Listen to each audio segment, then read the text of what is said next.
This is Max and Mia podcast. Hey everyone, welcome back to another episode of Max and Mia podcast. I'm Max. And I'm Mia. So glad you're back with us today. So, today's episode is a little different because we're going to walk through 3 everyday situations that seem simple on the surface, but the way you handle them actually says a lot about your English level. Right. And here's the thing. You can know all the grammar rules and still get these wrong because it's not about grammar at all. It's about how you frame what you're saying. Exactly. And our goal today is the same as always, to help you take your English to the next level using techniques that are actually backed by research, not just random tips we made up. That's right. We'll be using chunking and contextual learning throughout the episode. Both of these are proven methods, and they're a big part of why our students improve so quickly. And like we always say, these aren't just things we read in a book somewhere. We've used these exact techniques ourselves when we were learning our second language. And before we jump in, if you're enjoying the podcast and you want to go even further, we'd love to invite you to join our YouTube community. Over there, you'll find exclusive videos where we go deeper into the ideas we talk about here. Our goal isn't just to teach you more English, it's to help you actually use the English you already know in real life. Whether you're preparing for a new job, adapting to a new culture, making international friends, or simply trying to feel more confident in everyday conversations, that's exactly what our content is designed for. So if that sounds like something you'd find helpful, make sure to check out our YouTube channel and join the community. We'd love to have you there. So today, we're covering 3 situations: correcting a mistake without starting a conflict, asking someone for a big favor without feeling awkward about it, and comforting a friend who's going through something hard. 3 completely different contexts, but they all come down to the same skill, choosing the right words at the right moment. So if you're ready, let's get into it. Okay, our first scenario today is one that pops up more than people realize. Catching a mistake, maybe a wrong charge, a wrong order, a mix-up someone else made, and having to point it out without turning it into a whole thing. And this one's tricky because most learners either say nothing at all, or they go straight to blaming the other person, and neither option works out well. Right, staying quiet means you end up paying for something you shouldn't, or dealing with a problem that was never yours to begin with. And going in too hard, something like, "You charged me wrong," or "This is your mistake," puts the other person on the defensive immediately. So, what's the middle ground here? The trick is to treat it as a shared problem to solve, not an accusation. You point out what's off, and you let the other person help you fix it. So instead of, "You got this wrong," something like, "I think there might be a mix-up with..." That one small shift changes the entire tone. It also helps to stay specific. The clearer you are about what looks off, the faster the other person can actually help you. In this next clip, you'll hear Laura at a coffee shop and she notices her bill doesn't match what she ordered. She's talking to James, who works there. Listen for how she brings it up. She's not annoyed. She's just clear. All right, let's listen in. Hi, sorry to bother you, but I think there might be a mix-up with my bill. Oh, no worries. Let's take a look. What seems off? So I ordered a small latte and a croissant, but it looks like I'm being charged for a large latte and a muffin. Let me pull up the order. Yeah, I see it. Looks like I got entered wrong at the register. Ah, that makes sense. I figured it was probably just a small mix-up on the system. Not a big deal. Happens more than you'd think, especially during the morning rush. Let me fix that for you real quick. Thank you. I appreciate it. And just to double check, the croissant was $3, right? Yep, $3 and the small latte's $4.50, so your new total should come out to $7.50. Perfect. That matches what I was expecting. Sorry about that. I'll refund the difference to your card right away. No worries at all, honestly. These things happen. I just wanted to make sure before I left. Smart move. Some people don't even notice until they check their bank statement later. That's actually happened to me before, and by then it's way more annoying to fix. Exactly. Way easier to sort it out now. All right, the refund's processed. You should see it in a few minutes. Great. Thank you so much for being quick about it. Of course. And hey, thanks for pointing it out calmly. Some people come in here already upset before we even know what happened. I figured it was probably just a mistake, not worth getting worked up over. Exactly the right way to look at it. Anything else I can help with? Actually, yes. Do you know if you guys still have that seasonal drink, the one with cinnamon? We do. It's really popular this time of year. Want me to add one to your order? Sure. Why not? I'll try it today. Good choice. I'll get that started for you right now. Thanks again, James. I really appreciate you fixing this so fast. Anytime. Have a great rest of your morning. Okay, what I liked about that one is that Laura never sounded upset, even though technically she was overcharged. Right, and James responded well because of that. He didn't get defensive, he just wanted to fix it. That's the whole idea behind framing it as a shared problem instead of pointing fingers. It keeps the interaction friendly, and it usually gets solved faster too. Exactly. And notice she even followed up with a small compliment, thanking him for being quick. That leaves things on a good note. All right, let's grab our chunk from that conversation.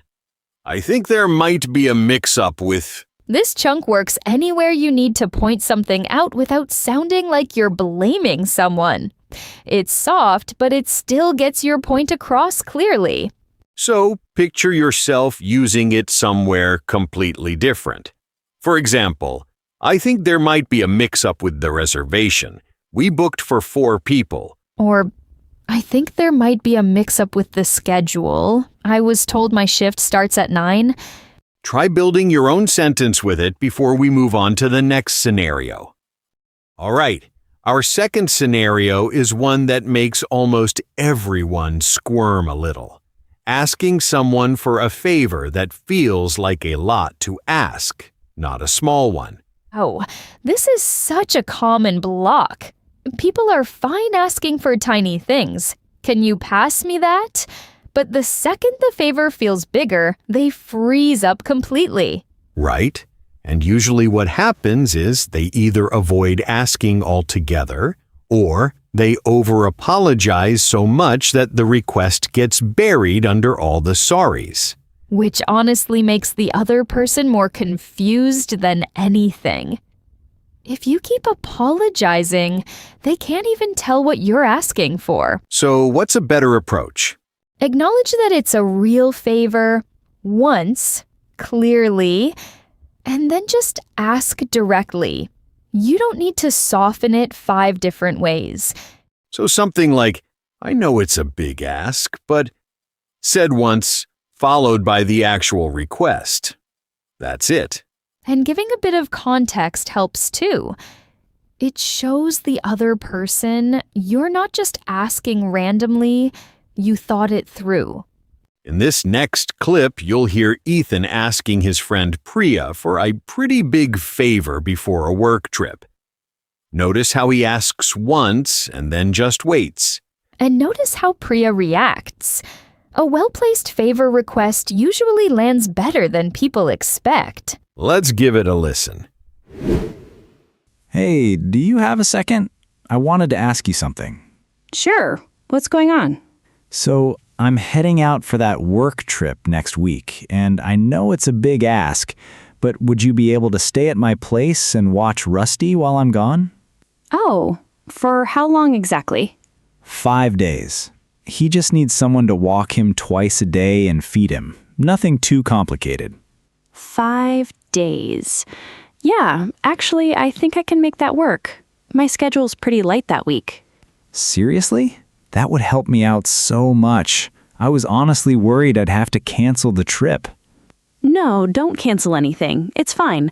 I like Rusty anyway. He's basically the friendliest dog I know. He'll probably follow you around the whole time. Fair warning. That's not a problem for me at all. Does he need anything specific, like a certain food or a routine? He eats twice a day, morning and evening, and his food's in the cabinet by the fridge. I'll leave you a note with everything, just in case. Perfect, that'll help. And should I just stay at your place or come by a couple times a day? Staying there would honestly be easier for him, less stressful than being alone all day. Makes sense. I don't mind that at all. I could use a change of scenery for a few days anyway. Okay, seriously, thank you. I owe you one, big time. You really don't. It's not that big of a deal. Just bring me back something from the trip and we're even. Deal. I'll send you my flight info and leave a spare key with the neighbor. Sounds good. When exactly do you leave? Monday morning. Pretty early, actually, like 6 a.m. That works fine. I can swing by Sunday night, so Rusty's already used to me being around. That's smart. He does better when there's no sudden change. I really appreciate you thinking of that. Of course. Try not to stress about it while you're gone. He'll be in good hands. I believe you. All right, I'll text you the details tonight. Sounds good. Talk soon. I really liked that conversation. I love how Ethan handled that. He said it was a big ask once, and then he just let the request speak for itself. Exactly. No over-explaining, no repeating sorry 5 times. He respected Priya's time enough to just ask clearly. And Priya's response shows something important too. Most people are actually a lot more willing to help than we assume. True, the fear of asking is usually way bigger than the actual reaction you get. Ethan probably built this up in his head more than he needed to. Which happens to basically everyone. We assume a request is a burden before we even give the other person a chance to respond. All right, let's grab our chunk from this one. I know it's a big ask, but... This chunk is great because it shows self-awareness without turning into an apology. You acknowledge it, and then you move forward. Picture using it in your own life. For example, I know it's a big ask, but could you help me move this weekend? Or, I know it's a big ask, but would you mind covering my shift on Friday? Same structure, completely different situations. Try shaping one around something you'd actually need to ask someone. All right, our third and final scenario today is one that matters more than people give it credit for. Knowing what to say when a friend is going through something hard. This one's less about grammar and more about not accidentally making things worse, which happens more than people realize. Right. A lot of learners either say something way too generic like, "It's okay, don't worry," which can come across as dismissive, or they don't know what to say at all, so they just go quiet. And going quiet can feel like you don't care, even when that's not true at all. It's just that the words don't come naturally yet. So what actually helps in this kind of moment? Mostly just naming what the other person is feeling and letting them know you're paying attention.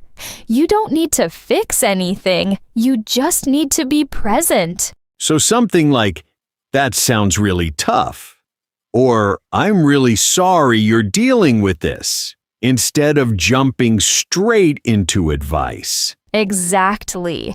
People usually want to feel heard before they want a solution, even if the solution seems obvious to you.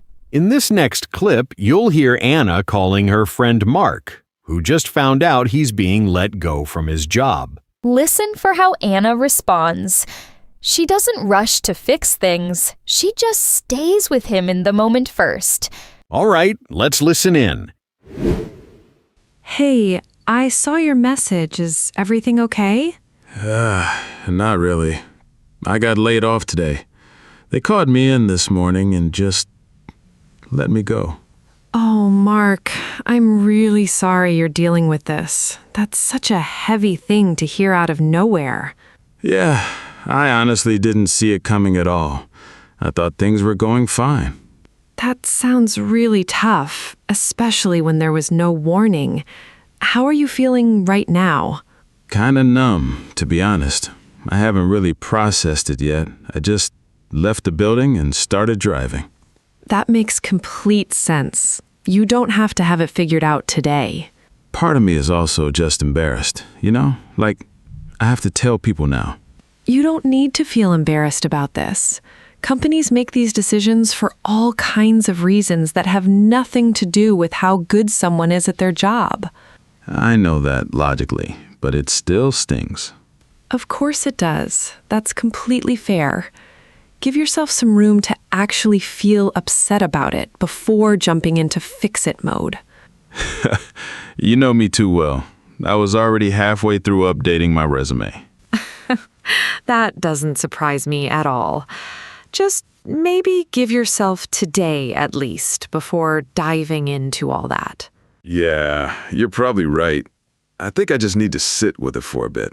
That's completely reasonable. And whenever you do want help with the resume or anything else, I'm around.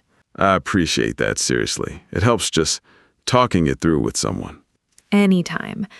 Do you want some company tonight, or would you rather have some space? Honestly, company sounds good.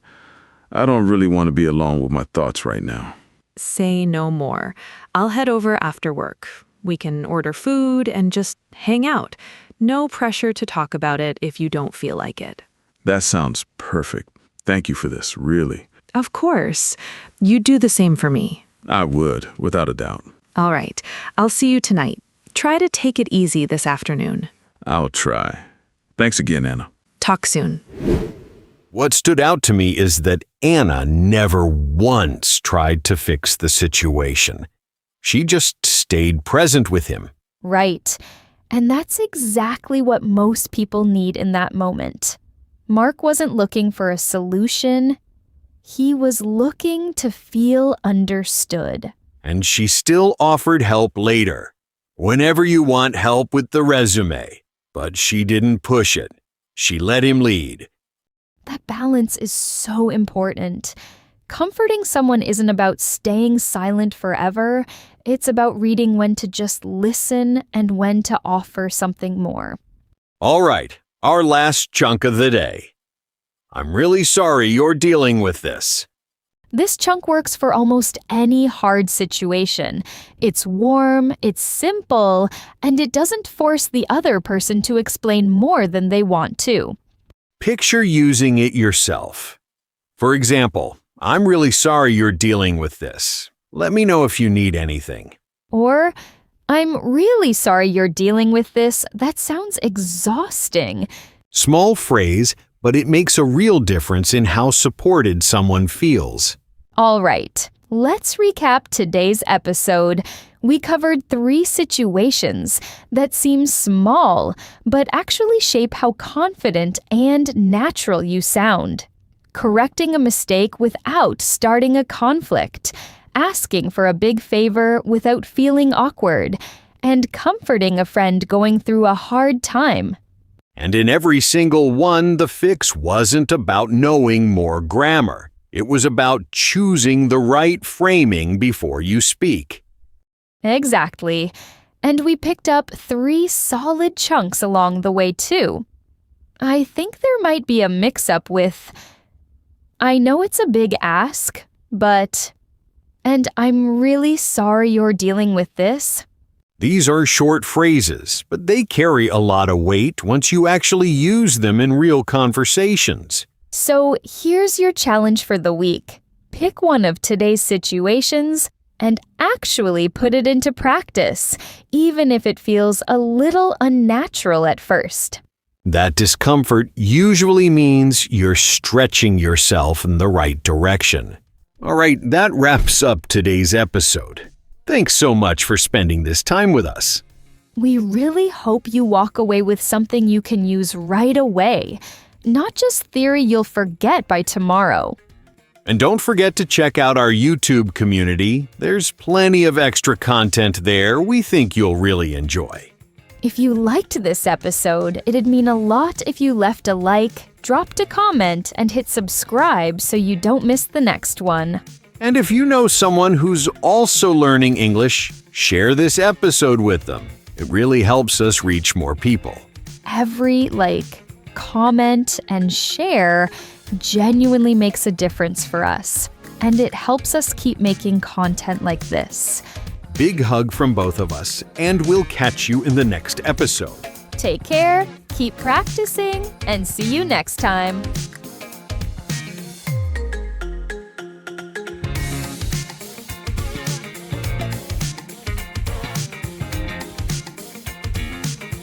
To keep taking your English to the next level, click on the next video or explore the others we've made for you.